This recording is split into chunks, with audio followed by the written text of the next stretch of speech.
Ingin punya pistol, Kepala Staf OPM dibikin malu, senjata dirampas Satgas Cartens. Keinginan Kepala Staf Kodap I Organisasi Papua Merdeka (OPM) wilayah Tabi tak kesampaian.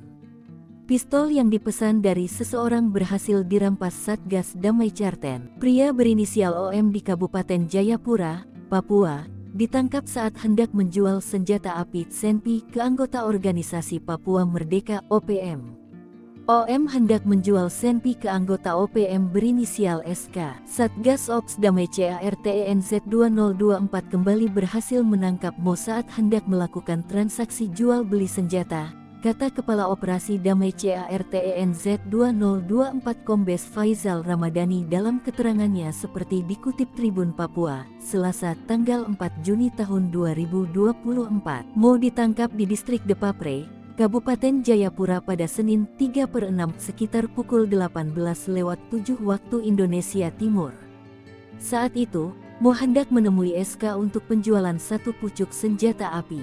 Dapat kami menjelaskan bahwa Mo bertujuan menjual satu pucuk senjata api pendek kepada SK anggota OPM dengan jabatan sebagai Kepala Staf Kodap I Tabi, bebernya. Sementara itu, Kasatgas Humas OPS Damai CARTENZ 202 AKBP Bayu Suseno mengatakan dari tangan Mo, polisi menyita satu buah senjata api laras pendek.